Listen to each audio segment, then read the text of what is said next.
الحمدللہ والصلاة والسلام علی رسول اللہ صلی اللہ علیہ وسلم وعلی آلہ وصحبہ اجمعین وبعد۔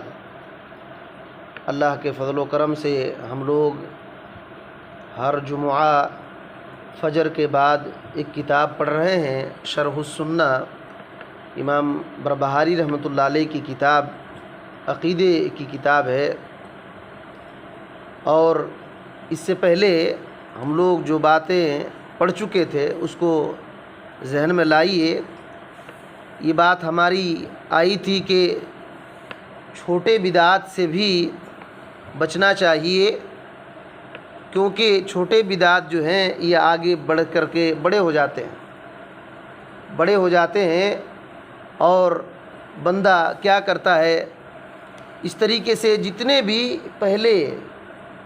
اس سے پہلے بدعات پیدا ہوئے ہیں پہلے چھوٹی تھیں اور حق کے بالکل ملتی جلتی تھیں، لیکن پھر بندہ جو پھنس گیا اس سے نکل نہیں پایا اور اس طریقے سے وہ بدعت دین کا حصہ بن گئی اور وہ آدمی جو اس میں پھنس گیا، نکل نہیں پایا، صراط مستقیم سے اختلاف کر چکے اور بلکہ کچھ لوگ تو دین ہی سے نکل گئے۔ یہ ہماری بات چل رہی تھی، آگے ہم لوگ سنتے ہیں۔ امام بربہاری رحمۃ اللہ علیہ فرماتے ہیں کہ فانظر رحمک اللہ کل من سمعت کلامہ من اہل زمانک خاصہ فلا تعجلن ولا تدخلن فی شیء منہ حتی تسأل وتنظر هل تکلم به اصحاب رسول اللہ صلی اللہ علیہ وسلم او احد من العلماء فإن وجدت فيه اثرا عنهم فتمسك به ولا تجاوزه لشيء ولا تختار عليه شيئا فتسقط في النار۔ فرماتے ہیں بڑی اہم بات ہے، کہتے ہیں کہ غور کر لو، اللہ تعالیٰ تم پر رحم فرمائے، تم غور کر لو، دیکھ لو کہ جس کی تم بات سن رہے ہو کل من سمعت کلامہ، ہر وہ آدمی جس کی تو نے بات سنا، من اہل زمانے کا، تمہارے زمانے کے آدمی میں سے، اس کو دیکھ لو اور کہتے ہیں کہ اگر تم نے سن لیا فلا تعجلن، تو عمل کرنے میں جلدی مت کرو۔ جس کی بھی تو نے بات سن لیا ہے تو اس کی باتوں پر عمل کرنے میں جلدی نہ کرو، ولا تدخلن فی شیء منہ، اور اس کی بات میں داخل ہونے میں جلدی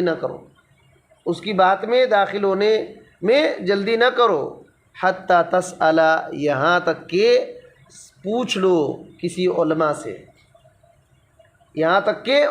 پوچھ لو، وتنظر، اور غور کر لو، دیکھ لو، هل تکلم بھی اصحاب رسول اللہ صلی اللہ علیہ وسلم، کیا دیکھ لو، کیا غور کر لو، یہ جو بات کہہ رہا ہے کیا یہی بات رسول اللہ صلی اللہ علیہ وسلم کے کسی صحابی نے کہا ہے کہ نہیں کہا ہے؟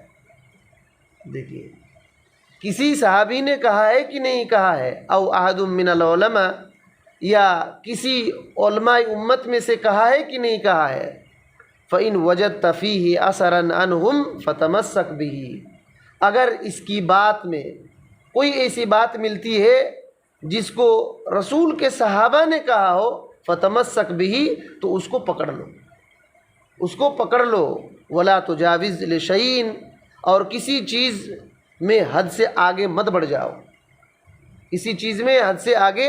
بڑھ جاؤ، اور کہا ولا تختار علیہ شیئا، اور اس کی کوئی چیز اختیار نہ کرو، نہیں تو انجام کیا ہوگا، جہنم میں گر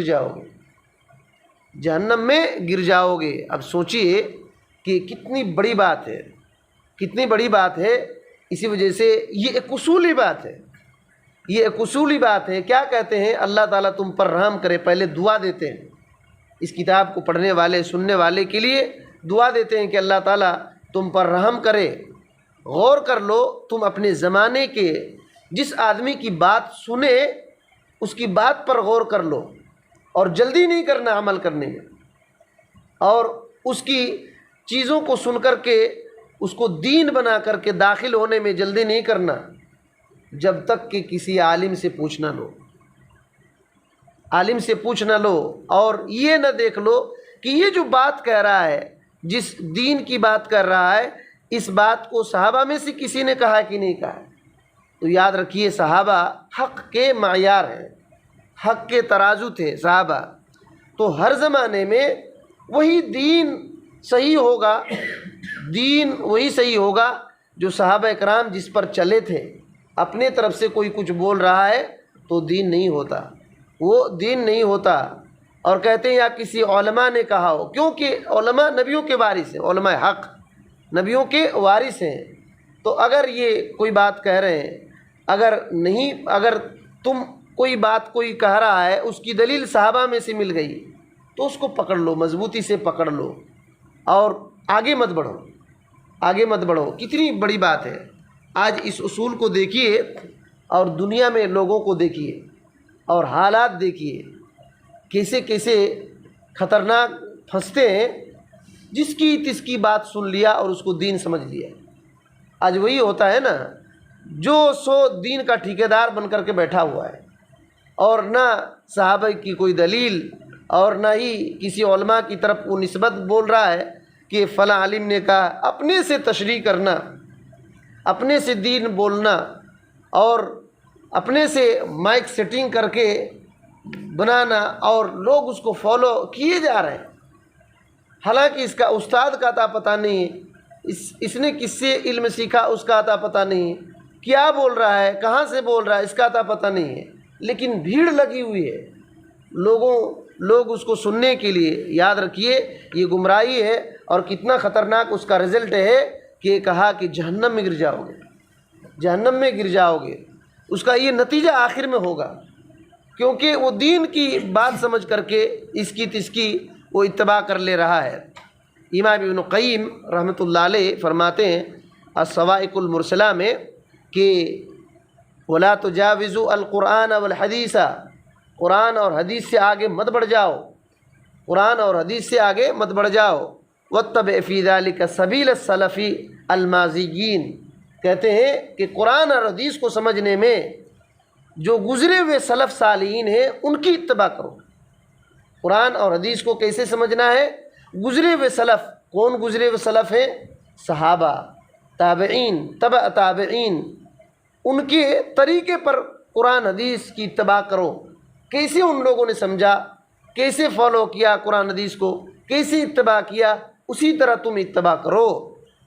الذین ہم اعلم الامہ، کہتے ہیں یہی وہ لوگ امت کے سب سے بڑے جانکار تھے، دین کے سب سے بڑے جانکار وہی تھے، اور کہتے ہیں کہ وہ جس چیز سے روکا گیا ہے اس چیز کے بھی جانکار تھے، اتباع بھی کرتے تھے، اور اللہ کی تعظیم بھی کرتے تھے۔ اللہ کی تعظیم کرنے میں بھی وہ ان کی ایک شان تھی۔ تو اسی وجہ سے یاد رکھیے قرآن و سنت کو ہمیں سمجھنا اسی طرح ہے جیسے کہ صحابہ نے، تابعین نے، اسلاف نے سمجھا۔ اسی کو منہج سلف کہا جاتا ہے، اسی کو منہج سلف بولے تو، منہج بولے تو طریقہ، راستہ، سلف بولے تو صحابہ تابعین کا راستہ قرآن حدیث سمجھنے کا۔ تو اسی راستے پر جو بندہ چلے گا تو وہی حق پر برقرار رہے گا، اور جس کی تس کی سن لیے اور دین سمجھ لیے، عمل کرنا شروع کر لیں گے تو پھر بہت بڑا مسئلہ ٹیڑھا ہوگا۔ امام ذہبی رحمۃ اللہ علیہ میزان الاعتدال کے اندر لکھتے ہیں کہ میں نے محمد بن عمر زمخشری یہ معتزلی آدمی تھا، تو کہتے ہیں کہ اس کی حالات زندگی کو لکھ کر کے کہ صالح لکنہ داعیۃ الی الاعتزال اجادنا اللہ فکن حذرا من کشافہ۔ دیکھیے کہتے ہیں کہ اس کی زندگی کو لکھ کر کے کہ وہ بندہ نیک تو تھا، دیکھیے نیک تو تھا لیکن معتزلی عقیدہ کی طرف دعوت دینے والا تھا، معتزلی عقیدہ کی طرف دعوت دینے والا تھا، اور کہتے ہیں یہ لکھنے کے بعد کہتے ہیں اللہ اس سے ہم کو بچائے، ہم اللہ سے پناہ مانگتے ہیں اس سے۔ دیکھیے امام ذہبی رحمۃ اللہ علیہ اس کی زندگی کے بارے میں لکھتے ہوئے کہتے ہیں کہ وہ تو نیک تھا لیکن اعتزال کی طرف دعوت دینے والا تھا۔ اعتزال معتزلہ کا عقیدہ تھا کہ اللہ تعالیٰ کے پورے صفات کا انکار کرتے تھے، پورے صفات کا انکار کرتے تھے۔ تو کہتے ہیں اللہ تعالیٰ ہم کو ان سے بچائے، اور کہتے ہیں کہ ان کی کتاب کشاف سے بچو۔ دیکھیے ان کی کتاب ایک کشاف ہے زمخشری کی، کہتے ہیں کشاف سے بچو، اس کو پڑھنے سے بچو۔ تو یہ دیکھیے ہمارے اسلاف بچاتے بھی تھے۔ آج کل کیا کرتے ہیں، اگر کسی کا رد کیا جاتا ہے تو اس پر طعن و تشنیع کرتے ہیں کہ کیا بھائی اس کا کام ہی ہے دوسرے کا رد کرنا۔ اگر یہ اہل حدیث کی پہچان ہی ہے، یہ اہل حدیث کی پہچان ہی ہے۔ حضرت عبداللہ بن عمر رضی اللہ تعالی عنہ کے پاس کوفہ سے کچھ لوگ آئے تھے حج کے موسم میں، اور کہا کہ ہمارے گاؤں میں کچھ لوگ ایسے پیدا ہو گئے ہیں جو تقدیر کا انکار کرتے ہیں، تقدیر کا انکار کرتے ہیں۔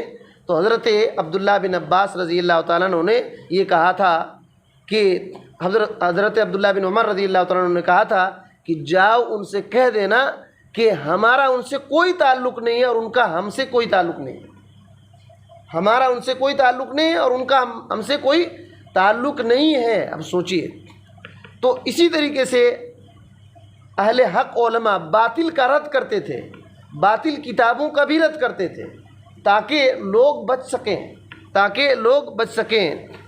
یہ بات ہے۔ امام ابن قیم رحمۃ اللہ علیہ نے، جیسے آج کل بہت ساری الٹی سیدھی لوگوں کی الٹی سیدھی کتابیں پڑھ لیتے ہیں جس کا کوئی حوالہ نہیں ہے، صحابہ کرام کی کوئی باتیں اس میں نہیں لکھی رہتی ہے، اور جو سو کتاب لکھ دیا، پڑھنا شروع کر دیا۔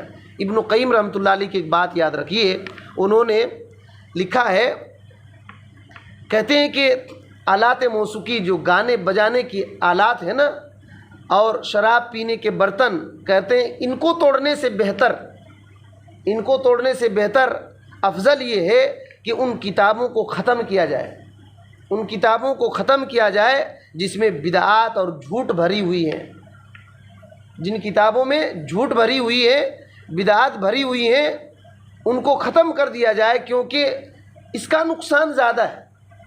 موسیقی جو ہے، موسیقی جو گانے بجانے کی چیزیں ہیں اور شراب کے برتن ہیں، اس سے کہیں زیادہ نقصان ان کتابوں سے ہوتی ہے جن کتابوں میں بدعات خرافات بھری ہوئی ہیں۔ اور آج دیکھیے بدعات اور خرافات بھری ہوئی کتابوں کو پڑھ کر کے لوگ گمراہ ہو رہے ہیں کہ نہیں ہو رہے ہیں؟ پوری جماعتیں گمراہ ہو جا رہی ہیں۔ ایسے ہوتے ہیں کتنے لوگ بالکل عجیب قسم کے قصے کہانیاں بدعات اور خرافات میں یہ کر دیتے ہیں۔ کہتے ہیں کہ اگر کہتے ہیں کہ موسیقی کو توڑنے اور شراب کے برتنوں کو توڑنے میں کوئی کفارہ نہیں ہے، اور ان کتابوں کو جلانے میں بھی کوئی کفارہ نہیں ہے۔ اسی طریقے سے امام آجوری رحمۃ اللہ علیہ، ان کی کتاب الشریعہ ہے، یہ کتاب جو شریعہ ہے، اللہ اکبر، ہر مسجد میں کم سے کم 2-4 بار پڑھانا چاہیے۔ امام آجوری رحمۃ اللہ علیہ کی کتاب الشریعہ ہے، یہ کم سے کم 4-5 بار ہر مسجد میں پڑھانا چاہیے۔ اتنی زبردست کتاب ہے سنت پر اور عقیدے پر اور بدعات کے رد میں، کہ ایک صحیح دین کیا ہے، اس میں انہوں نے بہت کچھ لکھا ہے، اور صحابہ تابعین کے اقوال ذکر کیے ہیں، قرآن اور حدیث سے استدلال کرتے ہوئے۔ کہتے ہیں کہ ایک آدمی خارجی ہوتا ہے اور وہ کوشش کرتا ہے حاکم وقت پر خروج کرنے کے لیے کوشش کرتا ہے، چاہے حاکم وہ انصاف کرنے والا ہو یا تو ظلم کرنے والا ہو، چاہے ظالم حاکم ہو یا وہ انصاف کرنے والا ہو، اس پر بغاوت کرنے کے لیے کوشش کرتا ہے۔ تو کہتے ہیں کہ اور تلوار کھینچ لیتا ہے اور اس کے مسلمانوں کو قتل کرنے کو حلال سمجھتا ہے، مسلمان کو قتل کرنے کا حلال سمجھتا ہے۔ تو کہتے ہیں فلا ينبغي ان يغتر بقراءته للقرآن ولا بطول قيامه في الصلاة ولا بدوام صيامه ولا بحسن الفاظه فی العلم اذا کان مذہبہ مذہب الخوارج، کہتے ہیں کہ اس کے قرآن پڑھنے سے دھوکے میں نہ کھاؤ، اس کے قرآن پڑھنے سے کوئی دھوکہ نہ کھائے، دیکھیے، اور اس کے لمبے قیام کرنے سے دھوکہ نہ کھائے۔ لمبا قیام کر رہا ہے اور لوگ سمجھتے ہیں کہ کتنی زبردست نماز پڑھ رہا ہے، کتنی زبردست نماز پڑھ رہا ہے، اس سے دھوکہ نہ کھائے کوئی۔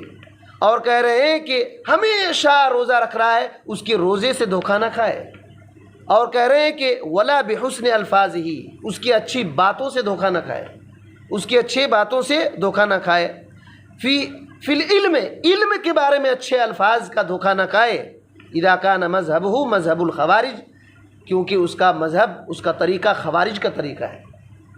بات سمجھ میں آ رہی ہے؟ نبی کریم صلی اللہ علیہ وسلم نے ایک بات کہی، یہ کہی تھی کہ تم ان کی نماز روزے کو دیکھ کر اپنی نماز اور روزے کو کم سمجھو گے۔ صحابہ کو کہا تھا، صحابہ کو کہا تھا کہ تم ان کی نمازوں کو دیکھ کر کے، ان کے روزے کو دیکھ کر کے تم اپنے روزے نماز کو کم سمجھو گے، لیکن وہ لوگ دین سے اسی طرح نکل جائیں گے جس طریقے سے کمان سے تیر نکل جاتے ہیں۔ اب سوچئے، بہت سارے لوگ نماز روزہ پڑھنے سے دھوکہ کھا جاتے ہیں، جماعت المسلمین سے، جماعت المسلمین سے دھوکہ کھا جاتے ہیں کہ بہت بہترین نماز پڑھتے ہیں۔ بھائی، ان کا عقیدہ ہی ٹھیک نہیں ہے، صحابہ تک کو نہیں چھوڑے اور بڑے بڑے وقت کے علماء کو نہیں چھوڑے، ان کے نظر میں جتنے بھی ان کے علاوہ جتنے بھی سب کافر ہیں، سب کافر ہیں۔ آپ سوچئے، تو یہ خوارج کا منہج ہے، یہ خوارج کا طریقہ ہے۔ ان کی نماز سے کوئی دھوکہ نہ کھائے، ان کے قرآن پڑھنے سے کوئی دھوکہ نہ کھائے۔ سوچئے، نبی کریم صلی اللہ علیہ وسلم نے کہا تھا کہ اس زمین پر مخلوق میں سب سے بہترین وہ بات کریں گے، سب سے بہترین بات کریں گے، لیکن دین سے نکلے ہوئے رہیں گے، دین سے نکلے ہوئے رہیں گے۔ تو یہ بات ہے، ہمیں اسی وجہ سے ہر بات میں صحابہ اکرام کا منہج لینا چاہیے، تابعین کا منہج لینا چاہیے۔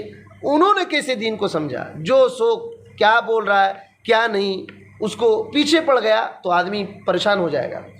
اور یہاں ایک اشارہ ہے تقلید کے رد کا، کہ جو کوئی بول دیا اس کی بات پر فوراً عمل نہیں کرنا، فوراً عمل نہیں کرنا، جب تک کہ صحابہ اکرام کی کوئی بات نہ آ جائے اس کے بارے میں، یا تو کوئی علماء حق کی بات نہ آ جائے اس کے بارے میں، تب تک اس پر عمل نہیں کرنا، عمل کرنے میں جلدی نہیں کرنا۔ اللہ تعالیٰ نے سورہ الاعراف کی 3 آیت میں کہا اتبعوا ما انزل الیکم من ربکم ولا تتبعوا من دونہ اولیاء۔ اللہ تعالیٰ نے کہا کہ تمہارے طرف تمہارے رب نے جو نازل کیا ہے اس کی اتباع کرو، اس کی اتباع کرو، اس کو چھوڑ کر کسی اولیاء کی اتباع نہ کرو، اس کو چھوڑ کر کے کسی اولیاء کی اتباع نہ کرو۔ تو یہ بات ہے۔ حضرت عبداللہ بن مسعود رضی اللہ تعالی عنہ کی ایک بات ہے، اور اس کو امام احمد بن حنبل رحمۃ اللہ علیہ نے کتاب الزہد کے اندر لکھا ہے، کتاب الزہد کے اندر لکھا ہے، کہتے ہیں فانظروا اعمالکم، تم اپنے اعمال کو دیکھ لو، تم اپنے اعمال کو دیکھ لو، اگر وہ نبیوں کے منہج پر ہیں اور ان کے طریقے پر ہیں کہ نہیں، یہ دیکھ لو۔ اب دیکھیے، نبیوں کے منہج اور ان کے طریقے پر ہے کہ نہیں ہے، دیکھ لو، اگر ہے تو صحیح ہے، اگر ہے تو صحیح ہے۔ تو انبیاء کے منہج پر دیکھنا چاہیے۔ اور ہمارے نبی نے کیا کہا تھا؟ صحابہ کرام کو معیار بنایا ہے، صحابہ کرام کو معیار بنایا اللہ کے نبی صلی اللہ علیہ وسلم نے، اور قرآن مجید میں بھی۔ اسی وجہ سے ہم اپنے اعمال کو اور دوسرے کی بات کو بھی صحابہ کرام پر تول کر کے دیکھیں گے۔ یہ جو دین کی بات کہہ رہا ہے، صحابہ کرام کا یہ طریقہ تھا کہ نہیں تھا؟ تو یہ بات ہے۔ تو اگر ایسا نہیں کر رہے ہیں، جس کی تس کی بات سن کر کے دین سمجھ کر کے عمل کرنا شروع کر دیے، ہر آدمی کے پیچھے پڑنا شروع کر دیے، چلنا شروع کر دیے، تو نتیجہ یہی ہوگا کہ انہوں نے کہا کہ آخر میں جہنم میں گر جاؤ گے، آخر میں جہنم میں گر جاؤ گے۔ کیوں یہ بات کہی؟ اصل میں قرآن مجید کی آیت ہے اس پر۔ کیا ہے؟ مَن یُشَاقِقِ الرَّسُولَ مِن بَعْدِ مَا تَبَيَّنَ لَهُ الْهُدَىٰ وَيَتَّبِعْ غَيْرَ سَبِيلِ الْمُؤْمِنِينَ نُوَلِّهِ مَا تَوَلَّىٰ وَنُصْلِهِ جَهَنَّمَ وَسَاءَتْ مَصِيرًا۔ اللہ تعالیٰ نے کہا مَن یُشَاقِقِ الرَّسُولَ مِن بَعْدِ مَا تَبَيَّنَ، دلیل کے ظاہر ہو جانے کے باوجود بھی کوئی آدمی رسول اللہ صلی اللہ علیہ وسلم کے خلاف کرے اور مومنوں کے راستے کو چھوڑ دے، مومنوں کے راستے کو چھوڑ دے۔ مومن اس وقت صحابہ کرام تھے، ان کے راستے کو چھوڑ دے۔ اللہ تعالیٰ کا وہ جدھر جانا چاہتا ہے ہم ادھر پھیر دیں گے اور آخر میں جہنم میں ڈال دیں گے۔ تو یہ جو امام بارباری رحمۃ اللہ علیہ نے لکھ دیا ہے، ایسے نہیں لکھ دیا۔ میں نے پہلے ہی کہا تھا کہ یا تو قرآن مجید کی آیت ملے گی، یا تو حدیث ملے گی، یا تو صحابہ کا قول ملے گا، یا تو کم سے کم امت کے علماء کا قول مل جائے گا ان کی باتوں پر۔ تو یہ بات ہے۔ اور ایک چیز ہم لوگ پڑھتے ہیں، کہتے ہیں کہ وَعْلَمْ أَنَّ الْخُرُوجَ مِنَ الطَّرِيقِ عَلَى وَجْهَيْنِ، کہتے ہیں کہ یاد رکھو، جان لو کہ صحیح راستے سے، صراط مستقیم سے دو طرح سے آدمی نکلتا ہے۔ دیکھیے، دو طرح سے آدمی نکل جاتا ہے صراط مستقیم سے، دو طرح سے پھسلتا ہے، ہٹتا ہے۔ کیسے؟ اس چیز کو اچھی طرح سمجھ لینا چاہیے ہمیں۔ کہتے ہیں اما احدہما، دو طریقوں میں سے ایک طریقہ یہ ہے، دو چیزوں میں سے ایک چیز یہ ہے جو صراط مستقیم سے بندہ ہٹ جاتا ہے۔ کہتے ہیں فرجل قد ضل عن الطریق وهو لا يرد الا خیرا، کہتے ہیں کہ ایک آدمی ہے جو صراط مستقیم سے پھسل گیا ہے، گمراہ ہو گیا، ٹھیک ہے، گمراہ ہو گیا، لیکن اس کا ارادہ خیر کا ہے۔ دیکھیے، گمراہ ہو جاتے ہیں بہت سارے بندے، تو وہ خیر کے ارادہ سے بدعت کرتے ہیں، خیر کے ارادے سے بدعت کرتے ہیں، وہ برائی سمجھ کر کے بدعت نہیں کرتے۔ تو یہی کہہ رہے ہیں کہ کوئی آدمی اگر صراط مستقیم سے نکل گیا ہے اور وہ خیر کا ارادہ کیا ہے، فلا یقتدا بذلتہ، تو اس کے پھسلنے اور دین سے جو نکل گیا اس کی گمراہی کی اتباع نہیں کی جائے گی۔ دیکھیے، اس کی گمراہی کی اتباع نہیں کی جائے گی، فإنہ ہالک، کیونکہ وہ ہلاک ہونے والا ہے۔ تو ایک طریقہ یہ ہے کہ کبھی کبھی آدمی خیر کا ارادہ کرتا ہے لیکن غلطی کر بیٹھتا ہے، پیچھے چلنے والے اسی کے پیچھے چلنا شروع ہوتے ہیں اور اس طرح سے صراط مستقیم سے ہٹ جاتے ہیں، اس طرح سے صراط مستقیم سے ہٹ جاتے ہیں۔ جتنے بھی لوگ ابھی پھنسے ہوئے ہیں، کسی نہ کسی راستے پر چل رہے ہیں، ان کی غلطی پر عمل کر رہے ہیں، ان کی غلطی پر عمل کر رہے ہیں۔ تو تبلیغی جماعت جو نکلی، کیا الیاس نے اور زکریا نے کیا سمجھ کر کے یہ کیا تھا؟ گناہ سمجھ کر کے، خیر کے ارادے پر کیا، لیکن ان کے پیچھے چلنے والے کیا انہی کے طریقے پر ہیں؟ اتنا ہی ہے، یہ تو اور خطرناک بنا دیے۔ اسی طریقے سے مودودی نے کیا کیا؟ مودودی نے قرآن حدیث کے علاوہ ایک حکومت قائم، سوچے کہ وہ حکومت قائم کر دیں گے اور پھر توحید سمجھائیں گے، جو صحابہ اکرام کا دین ہی نہیں تھا۔ اب سوچئے کہ پہلے حکومت پھر توحید، یہ کتنی عجیب بات ہے۔ آپ حضرت ابراہیم علیہ السلام کے بارے میں سوچئے، حضرت ابراہیم علیہ السلام کے زمانے میں کون تھا حاکم؟ کون تھا؟ نمرود تھا کہ نہیں تھا؟ کیا حضرت ابراہیم علیہ السلام نے پہلے حکومت قائم کیا پھر توحید کی دعوت دی ہے؟ حضرت موسیٰ علیہ السلام کے زمانے میں کون تھا بادشاہ؟ حاکم فرعون تھا کہ نہیں تھا؟ حضرت موسیٰ اور ہارون نے کیا کہا؟ پہلے اس کی حکومت کو ہٹا دیا جائے اور ہم حاکم بن جائیں گے، پھر توحید کی دعوت دیں گے۔ ایسا کیا؟ نبی کریم صلی اللہ علیہ وسلم جب آئے تو کیا کہے کہ پہلے ہم حکومت قائم کریں گے پھر توحید کی دعوت دیں گے؟ نبی کریم صلی اللہ علیہ وسلم نے حبشہ بھیجا کہ نہیں بھیجا؟ تو کیا کہا؟ صحابہ اکرام کو کہا کہ حبشہ جانا اور وہ جو عیسائی ہے اس کی حکومت کو گرا دینا، تم حکومت کرنا پھر توحید کی دعوت دینا۔ یہ عجیب آئیڈیالوجی ہے، یہ صحابہ اکرام اور نبیوں کے طریقے کے بالکل خلاف ہے، اور جماعت اسلامی اخوان المسلمین کا یہی ابھی منہج ہے جو صحیح نہیں ہے۔ پہلے توحید، اس کی برکت سے اللہ تعالیٰ اگر دے حکومت تو دے، ورنہ خاموش رہیے۔ تو یہ بات ہے۔ تو جہاں پھسلتے ہیں اس کی اقتداء کرنا شروع کرتے ہیں اور ان کے راستے پر چل کر کے صراط مستقیم سے، راہ راستے سے ہٹ جاتے ہیں۔ یہ ایک طریقہ ہوا۔ دوسرا طریقہ کیا ہے؟ کہتے ہیں وآخر عاند الحق وخالف من کان قبلہ من المتقین، دوسرا ایک آدمی ایسا ہے جو حق سے دشمنی رکھتا ہے اور اپنے سے پہلے جو لوگ متقی لوگ تھے ان کے خلاف کیا۔ متقی لوگ اس امت کے سب سے متقی کون ہیں؟ صحابہ کرام ہیں، تابعین ہیں، اور ان کے راستے پر چلنے والے لوگ ہیں، صحابہ کرام کے راستے پر چلنے والے آج تک وہ متقی ہوں گے۔ تو جو آدمی حق کے خلاف کیا اور اپنے سے پہلے متقین لوگوں کے خلاف کیا فہو ضال مضل، تو وہ خود گمراہ ہے اور گمراہ کرنے والا ہے، گمراہ ہے اور گمراہ کرنے والا ہے۔ شیطان مرید فی ہذہ الامہ، اس امت کا وہ مردود شیطان ہے۔ دیکھیے اس امت کا وہ مردود شیطان ہے۔ حقیق علی من یعرفہ، جو آدمی ایسے آدمی کے بارے میں جانتا ہے اس کے اوپر یہ حق ہے ان یحذر الناس منہ، کہ لوگوں کو اس سے بچائے ڈرائے، لوگوں کو اس سے بچائے ڈرائے۔ کس آدمی سے بچائے ڈرائے؟ جو حق کے خلاف کرتا ہے، جو حق سے دشمنی رکھتا ہے اور صحابہ متقین جو ہیں ان کے راستے کے خلاف کرتا ہے۔